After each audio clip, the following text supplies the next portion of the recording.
Well, what is 3 minutes all about? Ron, I appreciate your time very much today. Thank you so very much for joining. I want to thank Co-Head for being here. What is 3 minutes? It's a publication I put together 22 years ago. And I made it a monthly publication. And the idea was to bring a little humor into your life every single day and for everybody working people, students, elderly people, golfers, people doing various things, retailers, or people are waiting at dentist offices and at medical offices and whatever else. They pick up something and it adds a little humor to their lives and they feel better.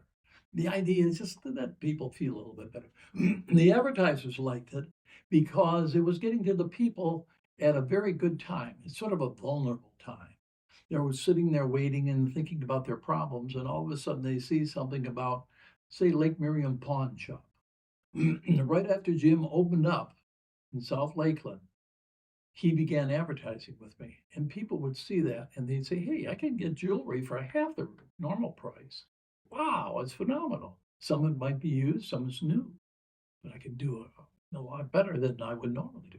So I would take that and it would be something that they could utilize in some way again and again. Yeah, Make them feel everything. better. It was just maybe 8, 10, 12, 16 pages every single month we brought it out initially. But then I began to retire. So I got older and I said, how about we just do it every other month? So we began in 2004 or 5, just having it every other month. And 6 times a year for some 20 years now, we've been 3 minutes. And The idea of 3 minutes is just to take about 3 minutes of your day to read about 500 words. That's it. and they're going to be all positive words. Well, there are things like jokes and informational tidbits that you would have that you would enjoy knowing about, whatever it might be.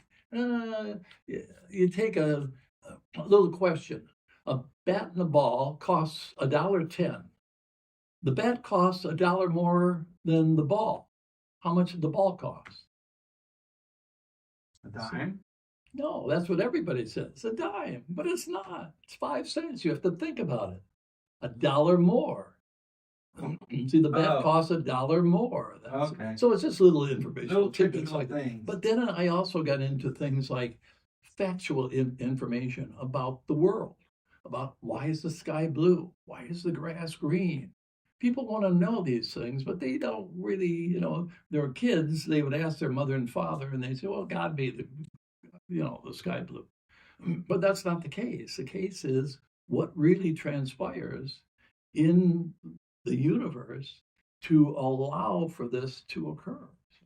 Even a laugh. What does a laugh do to your mind? Yeah, well, of course, A little the giggle. whole idea, as I would put it on there, laughter is good for you. It begins each day with a joke. Realize the humor and let happiness filter through your body all day long. Tickle your nucleus accumbens with thought. There's nothing better. The nucleus accumbens is right here in your brain, the temporal sides of your brain. And what you do is you get the ventral tegmental area, which is at the base of your brain, and you get dopamine, which is the neurotransmitter, to shoot up there to the nucleus accumbens. You just feel good. And you can do this by yourself. All you have to do is think it. Just think it. Now, the ACC up here in the frontal lobes, the anterior cingulate cortex is what starts it. And it says, hey, I feel lousy. I want to feel good. I want to feel, yeah. So all of a sudden you trigger this ventral tegmental area, which is in the base brain, to go up there to the nucleus accumbens, and you've got that dopamine, and boom. So Yeah. dopamine. Anytime you dispense dopamine in your mind, somehow when you It makes dispense it makes it feel better. so But dopamine is constantly being manufactured in your brain. See, that's the nice thing about it. It's being done again and again. Right now, as we're talking, it's happening again and again and again and again and again, along with all the other things. Acetylcholine's being made, serotonin's being made. gamma aminobutyric acid is being made. They're all working together. Isn't that what drugs does? Drugs allows for the dispensing of dopamine without work, without you just take a drug, an illicit drug, if you will, and it just opens that dopamine up. It's manufactured, and that is good, and it's also bad, because then when the brain gets used to the artificial aspect, then it shuts off the making of it. See, that's the problem with all drugs. It's like that. But we take this to get rid of this for a reason, especially with pain. Yeah, that's the reason. But the whole idea of 3 minutes, we talked to people throughout the entire area. And initially, we went as far west as Plant City, and we went even all the way over to Haines City in Polk County. But then I began to narrow the confines a little bit so I could get more and more people regularly wanting this and having it. And the advertisers felt that, hey, most of our business is coming from the Lakeland area. So we confined it to Lakeland. We have 150 different locations. 150 locations. Did you distribute this? Yes. Wow. 150 different locations. Now, you've got them, you can go up and down Florida Avenue and you can find 5,000 places in which you could put some publications. But restaurants, coffee shops, of course, doctor's offices, dental offices, retail stores, the advertisers themselves dispense it. You have a lot of really businesses that are open to just picking up a copy while people are waiting for something. And it's, you might have a hospital, for example, with 20 different locations to put the publications at, or I could remember doing things up in and around the hospital in retirement homes and everything else. And then you have your golf courses. You have all the golf courses around town, and you have multiple locations within those golf courses. I noticed that in the developing of this, you tend to go into golfing a lot of jokes about golfing, so golf is in your life. It was because I made my living in the golf business as a broadcaster and as a host of a show. I then got to know a lot of the golf people. And I said, for example, Ron Garl, who was one of Lakeland's most prominent residents, he is a designer of golf courses all over the world. In 5 different continents, he's had golf courses. And Ron's been an advertiser with us. We do stories on Ron, a whole bit about what he's done in China, for example, or in Africa, or in South America, let alone the United States. He's got more courses, for example, in Florida that are top 100 courses than any other designer of any golf course. I'm looking forward to meeting him one day. Ron Garl is a prominent citizen, and people don't realize what this man has done. He's been in business 50 years already designing golf courses, and he does a phenomenal job. He's been one of our, we have, as I mentioned before, Lake Miriam Pond. Jim and his wife, Laura, they're just absolutely sensational people. And they have Lake Miriam Pond. They're down there where the Outback Steakhouse is. And they have been in business, I think it's in 25 years now, but they've established a reputation, which is just phenomenal.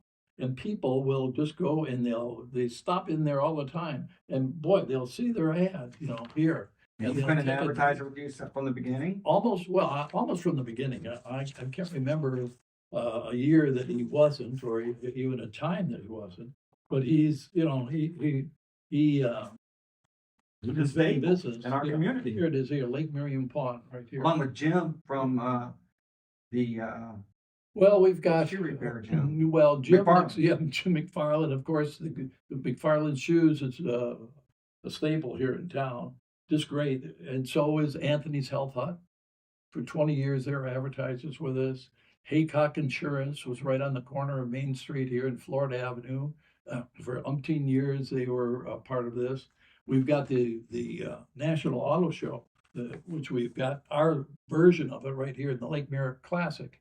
And they've been an advertiser with us ever since, Ford put it together in 1999. So we've been promoting people. We promote restaurants, of course, Delicious Restaurant, which we're not too far from, and we helped them get started about, I think, 12 to 15 years ago before they got at their current location. They were in South Florida. I did And, not know that. yeah, She's been in business 12 years? yeah, at least 12 years, maybe even I longer. did not know that. And then you had, of course, Mitchell's has been with us ever since they began. Um, back, Mitch was, I think it was his 25th anniversary. Here's Mitchell's right here. Been advertising with us for just many, many years. Probably all of the years that we've been in business anyway. And you got Yeah. Mark and Sandra Benninger. Are Took now the new over. owners, and now the new owners, that Mitch is sort of retired, and they're gonna maintain the same hours, the same great pastries, the same great service. They're terrific. So we've got an awful lot of people that have been advertising promoters with us. It's hard to mention everybody. Some of our advertisers we've given to here, Snowbird Heating and Cooling. And of course, this place called I Am Lakeland. I Am Lakeland. And this has been such a wonderful thing to have you as a partner now in this endeavor. Thank you. Because I've been a part of it, for so many years, and I'm getting up there a little bit, but I'm still ready to keep on going. Well, I appreciate the opportunity, and it is a pleasure and honor to work with you. Well, it's my pleasure, really. But here's Ron Garl, which we talked about, his logo here, Express Tires and Wheels. They just went out of business, as a matter of fact. They've been doing a new business in a different town. Oh, They wow. moved out of Lakeland area. I know Oh, that. Thomason's Furniture and Consignment, we've started with them about 12 years ago in South Florida. And they're now out on the east side of town near Cumbie Road. They're terrific, great people. Nolte Golf for many, many years. Now, for the last 10 years or so, the Salt Room and the Velocity Medicine next to it has been a part of our advertising. So we've got so many more, of course, I over the agree. years, but all been various publications. We try to bring a little humor and a little laughter to their lives in various ways, and then some information. And that's, of course, what we want to do more than anything Yeah. else is bring It's the not information. it's not a newsletter. It's an information, it's a feel good newsletter. It's not meant to tell you what's going on in politics and stuff like and that. it's not meant to tell you what's happening next week at the corner drugstore or whatever. It's a bi-monthly publication, comes out 6 times a year, and what it does is it's trying to bring a little bit of humor and interest to your life. That's I like that. I like that logo there. It's a cool one. Yeah, well, I Am Lakeland is just great. And I noticed some of the stories that you tell in here are from your books that you've written over the years. Yeah. Tell me a little bit more about your books, if you don't mind. Okay, here is what I think Like really Make Every Day important. Discovery Day. Yeah. And that, as a matter of fact, that's a book that I'm writing right now, which is almost completed. But I think the best way to expound upon this is to tell a story. Let's hear it. And I'm going to tell you a story like you've never heard before. Okay. I'm going to tell you the most interesting story in the world. It is so astonishing, so fascinating, so remarkable that you're going to just be in awe by it. To spend some Now, dopamine. the reason that's right. Now, the reason why it is so astonishing, so fascinating, so remarkable is that it's a true story, and it's constantly upgraded for its veracity by the most brilliant people on earth, again and again, looking to shoot holes in it in some way, but they can't. If they do, then they fill up the holes and start something else, and they give you the truth. So this story begins, like all good stories, once upon a time. Once upon a time. Except this story begins at the beginning of time. Nearly 13.8 billion years ago, that's with a B, seemingly nothing exploded into existence, delivering to our current realization a compelling universe of 100 billion and more galaxies, each with an average of 100 billion and more stars, and literally trillions upon trillions of planetary bodies and moons and asteroids, etc. Now, this is only the matter that we detect now, and it's only 5% of the entire universe. Now, we know that the other 95% is there, but the matter that we tables and you and me and all the planets and stars and whatever else is only makes up 5% of it. Nearly 25% is dark matter that surrounds us. We don't even know, but there's something in the air. There's dark matter that surrounds every single galaxy and all that within that galaxy. And then 68 to 70% is dark matter.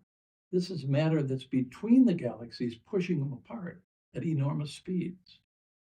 And we have proof of all this. We know this to be a fact. It's not something that's a guess. So it's a phenomenal thing. And that's why I say it's astonishing, this cosmology of all these things. Now photons, light, we're here and we can see each other because they're bombarding off of our eyes and turning into electrons, the photons of light. They began with that big bang that started the universe nearly 13.8 billion years ago. And the photons of light are so small, there's a billion of them for every one little proton. And you know how small a proton is? When a company with one electron, it makes up all the elements of hydrogen.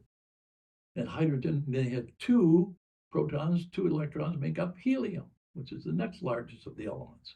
Then we have 92 regular elements on the planet Earth.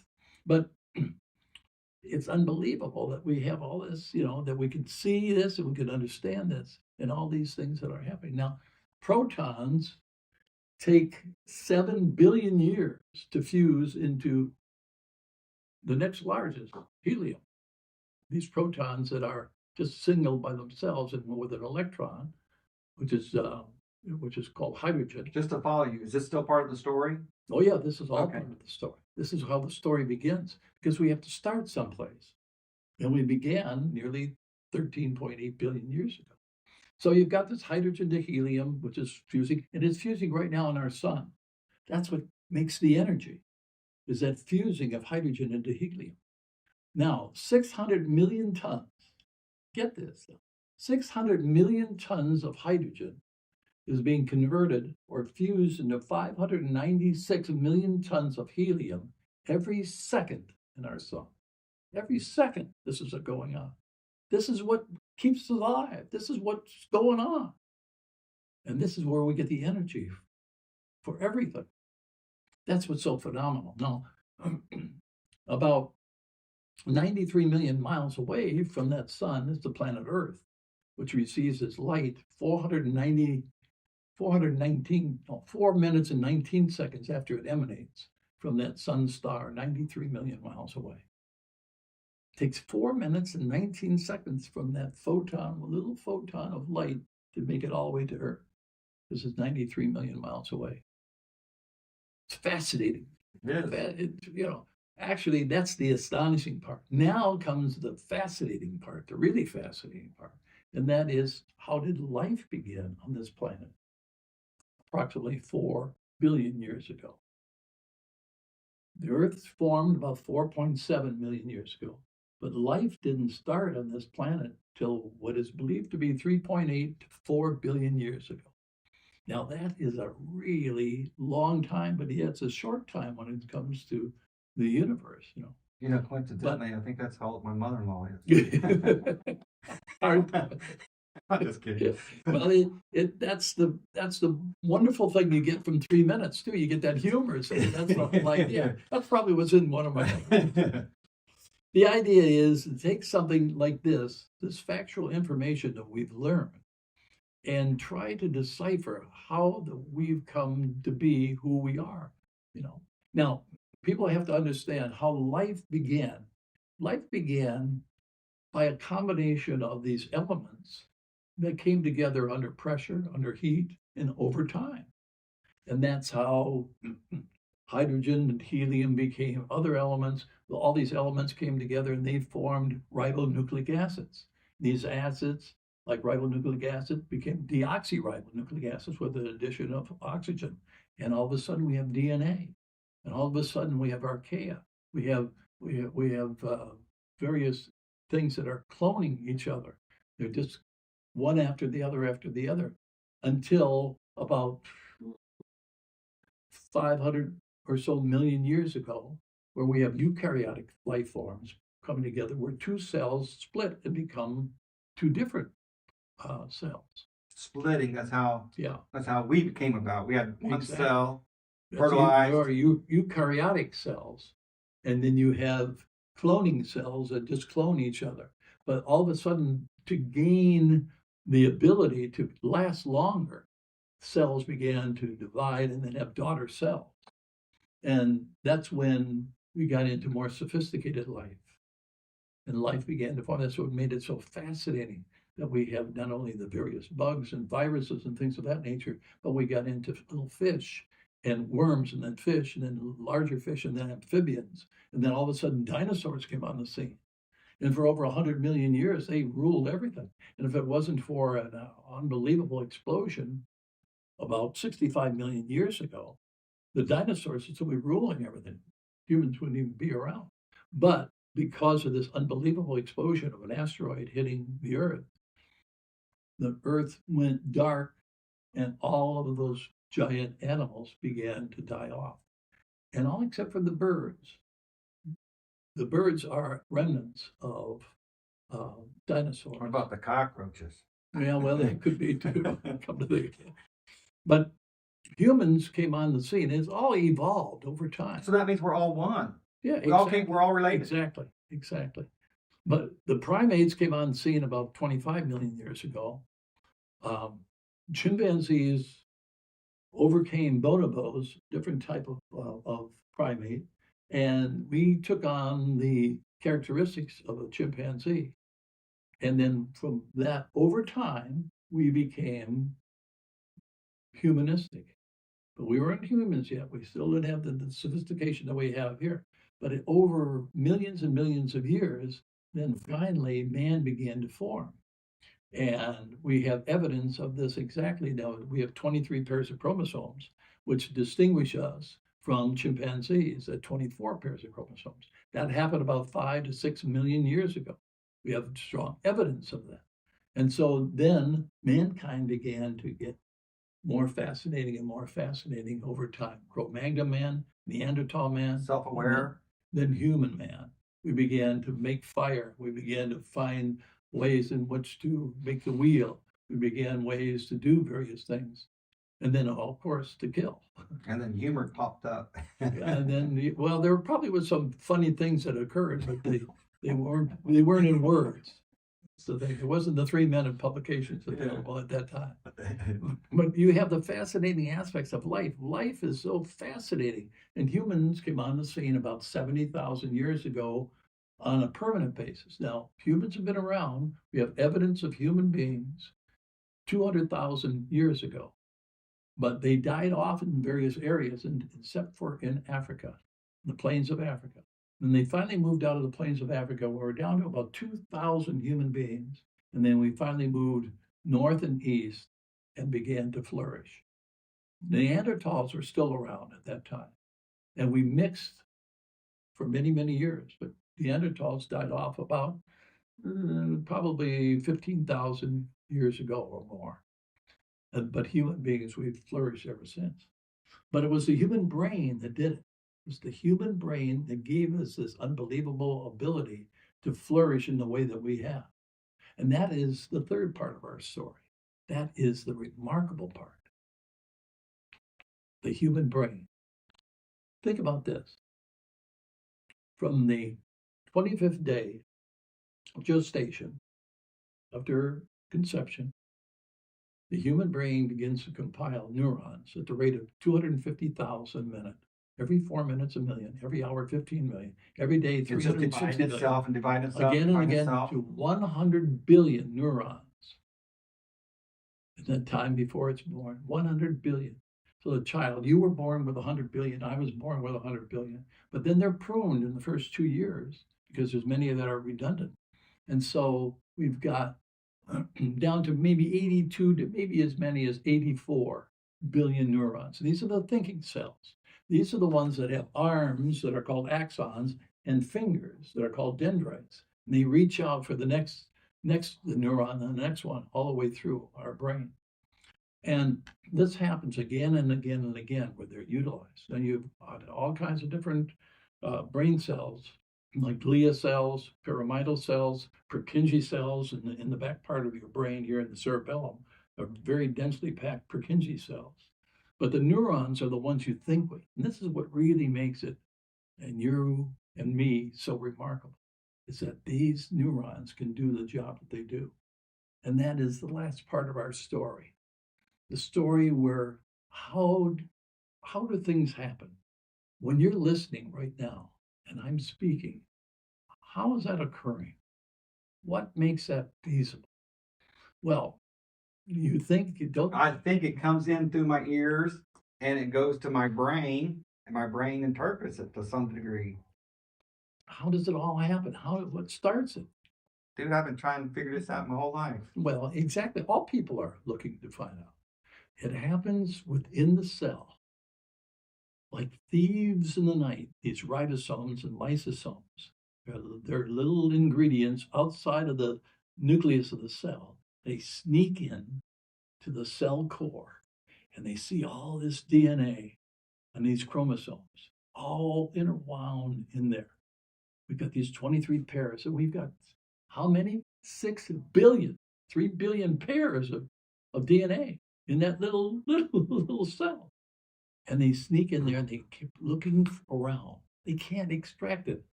It's there, it's permanent. What they can do is find out how things can be made. And they sneak back out and they go to their laboratory and they fashion What they read? what they read, the ingredients, and they fashion dopamine. They put it together. And then they shove it out the Golgi apparatus, which is the hole, like the neck, and they shove it out. And there it goes along the axon. But it sometimes can't get enough strength to get up there, so it needs to be shot. And they have little openings along the axon where they get some stray electrons and they just shoot them up there. Get moving, get up there. You got to get up there. And they get that dopamine up here to the dendrites. And those dendrites then meet up with other dopamine dendrites and they fashion it and it sparks it and they carry it on to the next one.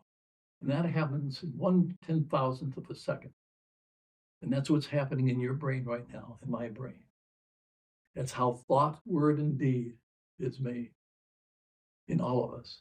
It is so unbelievable. You gotta appreciate. It's hard to appreciate such complexity.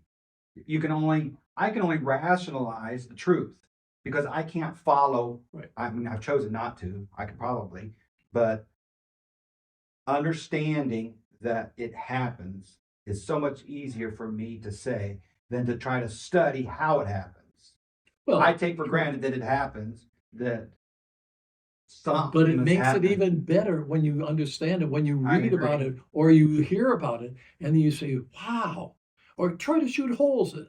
Say, well, that might be, well, everybody, you've had the most brilliant people, millions, just not 1 or 2 or 10 or 20, but millions of people shooting holes in this over the years, saying, yeah, that can't be true. Well, God, it is true.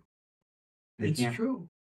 It happens again and again and again because it's proven again and again and again. That's why we can do things that we have today, marvelous inventions, marvelous technology, especially in medicine. We got fMRIs now. fMRIs. We can see. We got PET scans. We can see inside your brain. You say. I've heard that they even are able to interpret thoughts to some degree. Yeah. Yeah. And they could take blind people and let them see various things. And deaf hear. Yeah. It's unbelievable what's transpired, and there's no end to what we're going to be able to do in the future, again and again. Yeah, 100 years ago, we didn't know what we know now. Imagine 100 years from now, what we don't know. Yeah, and not only that, it's over time, you found a few things out, 500 years ago, so much, then 400 years ago, 300, 200 years ago, 100 years ago. But each decade and each decade within a century is like 100 times more is being found, 1,000,000 times more, then a billion times more. Wow, look at all the things that will be. When was a quark discovered? Wasn't a quark like discovered this last 100 years or something like that? Quarks were discovered in just about 50 years ago. Oh, only 50. In the mid 1970s. So do we think that there's anything what is a smaller than a quark? quark? What is a quark? A quark, as I understand, is inside the nucleus of a proton, or way down deep inside. Right. Yeah. Quarks are made up. There's 3 quarks within a proton and 3 quarks within a neutron. Mostly they're up, down, top, and bottom, and colorful and strange. Those are, and then there's types of those. There's like 36 different types, but mostly they're up and down and top and bottom. The up and 2 up and 1 down in a proton, 2 down and 1 up in a neutron. Can you imagine something inside of a quark? Well, now they've already discovered that. In 2015, Nobel Prize has been given to 2 scientists, I believe, particle physicists, who have come up with virtual particles that have appeared and then disappeared, the same one. And they're called kaons, I believe, or maybe tachyons. As I understand it, the fact that you're observing it changes it. It knows when it's being observed. Yes, it can. It's Heisenberg's principle, the principle of uncertainty. Quantum entities, unobserved attributes, are not really real until an active observation elevates it to full reality status. That's the uncertainty principle. Werner Heisenberg happened to be one of the most brilliant people on earth, and happened to be a Nazi. Happened to be a Nazi in the German party, but was given special status, and we overlooked a lot of the things that he did after the war because of his brilliant mind. Now, how much he had effect, they were worried about him during the Second World War, that he might have been able to come up with the atom bomb because he was so brilliant. Einstein was the one that said, hey, Heisenberg is very brilliant. He might be able to know. But the Germans didn't have deuterium. They needed deuterium. Is that an element? That's heavy hydrogen. And that heavy water is what they needed to have. And they couldn't come up with the ingredients for that. And they didn't have access also to one of the other elements. Enriched uranium? Well, the uranium is what they were trying to get. They didn't have deposits of uranium. And they needed to have more. I think it had to be enriched. Some special. Yeah, that's where you add more to it, plutonium. But again, they were limited. They were limited in supply, whereas the United States had access to that. But Werner Heisenberg gave us this, and you have people like, of course, Albert Einstein, that gave us an appreciation of things. And all these things, these little tidbits of information, I try to relate in 3 minutes in these publications. And then I try to consolidate it all into my books, make every day Discovery Day, so that people can discover this, to understand this. And I try to interpret it for them and make it easy for them, like thieves in the night. What happens to each and every cell? What's going on right now? These thieves are just sneaking in. You can see them, breaking into the place, and there's a safe there. Now they got to get into that safe. And I try to take that and then make stories out of it. In some cases, I try to make mystery stories out of it. And that makes it even more fascinating. So how many books have you written? Well, I've written 17 books at this point, and right now in the middle of actually at the conclusion of 10 new books, 10 books that are really unique. And we'll probably get into that more and more as we talk in these podcasts about what these books entail, so that the audience can really appreciate them. Can you tell me one more story? Sure. The story of this. The gift of time. During COVID, I stated in one of my little tidbits of information that it might be a good thing that we have COVID, because it slows us down. It gives us an appreciation of time. Because what's happening in our world is we're not appreciating the things that we need to appreciate. 20 years ago, we would spend about 3 minutes like this, reading things, thinking about things. Today, we only give that information 23 seconds. 23 seconds. We spend 23 seconds on one thing. instead of 3 minutes. Pretty soon we're off to here. Our attention spans have gone. So we want a gift of time. We want to understand what is time and how beneficial can it be for us. As I see it, time is the only thing I truly have. Time is the only thing I really have. I can't own that piece of wood. That's good. I can't own the ground. That's God. The only thing I'm given at this moment is time. So I need to appreciate my time. Well, what is time? You're probably going to tell me more than I know. Time is change. The only reason why I am different from the time I picked up the water is because time has changed things. In that time, I changed. The bottle was here, then it's here. It changes things. There's a progression that changes with time. And it's constant too, isn't it? Well, yeah, because there's constant change. Why is there constant change? Because there's constancy in the makeup of everything. All of the molecules of air and all the, the elements themselves are always changing. Everything is changing. It never stops. And so consequently, you have a change. And the gift of time is something I wanted people to appreciate. And so I put together this booklet for someone special. And we sold them at Christmas time. And people send cards out there. It's the same size as a regular card. A gift of time for you. What better gift can you give somebody than time? Now, how do you give time? Well, first of all, experts tell us that from the time we're 16 years of age when we get our driver's license to the time we're probably stopping driving or not driving as much, 76. It's 60 years. In that 60-year period of time, we spend 6 months waiting at red lights. 6 months, or waiting for a train. As we found out today. 6 months of wasted time. People sit in their car and complain, naturally, and swear, whatever.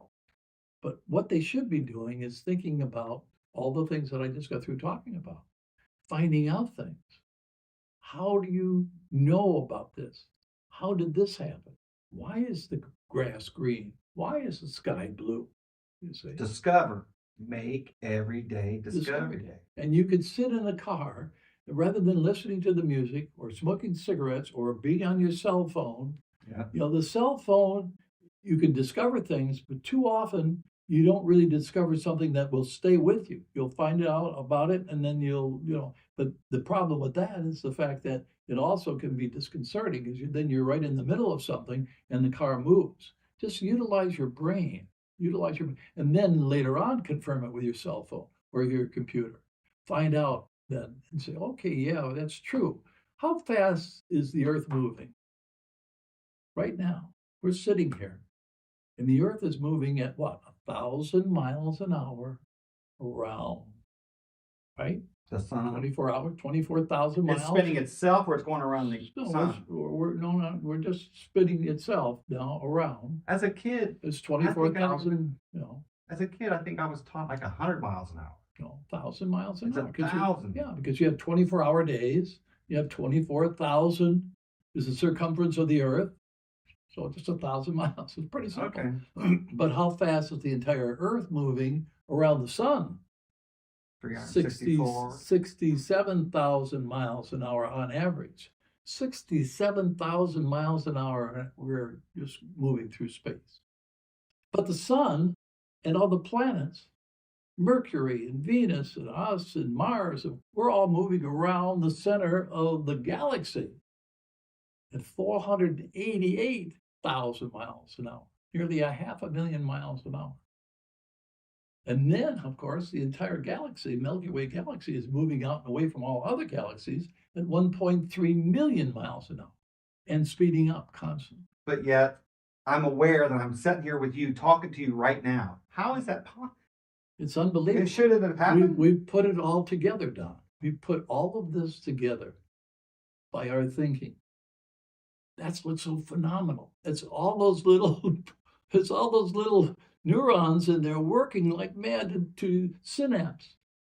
We are just individuals who, because of the synaptic explosions in our brain, understand what we're doing. We put it together in a way in which we can operate rather than be chaos. So, did you want to elaborate any more on The that? gift of time, that's probably the simplest way to appreciate a gift of time. Now, you can utilize it in so many different ways, and you can look up various experts on change and time, what it represents to them.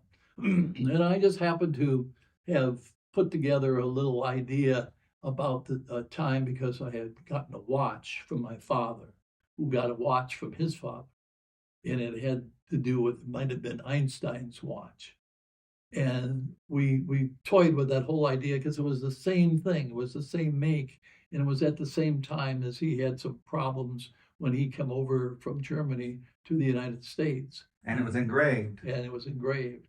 And so we're thinking that it might be, and it very well might be, but it doesn't really matter. Get a copy and read it. Yeah. Well, a gift of time is the idea was just to put it together and not to make anything big about it, try to say, hey, this is what it is and whatever. It was just to let people know this story. And I wanted to do it for my son mainly, because it was his birthday. I was passing on this watch to him as it goes along the line. So we have it mounted up there. Well, that is fantastic. So 3 minutes. 22 years. Some sponsors come and go, but the idea of 3 minutes, take it out in your life to humor yourself, to take life in appreciation. Just take 3 minutes of your time. Yeah. 150 different locations within Lakeland. Stop down to DeVicious. They always have copies there. Stop to Mitchell's, get copies there. The bodega next door, the salt room down there at Velocity. They've got it in the various clinics and dental offices and Fat Jack's, for example. Here at Cohatch. Cohatch, absolutely. And any of the places that we have, all the sponsors, locations, any number of places you can get a copy, and they'll be out, for example, the 1st of August. 1st of October, big auto show coming up. We'll have many copies there. Early December, February, and also April and June. rwheller.com. It's a digital version. Yeah. And Lakeland.com. There's a digital version, Yeah. So you don't have to wait for a piece of paper. You can read it while you're on your read mobile. It. Yeah, so you can see it and read it and have an opportunity to appreciate it that way, and also to get some good books from R.W. Heller and Associates and Am Lakeland. Don? Thank you, Ron. All right, God partner.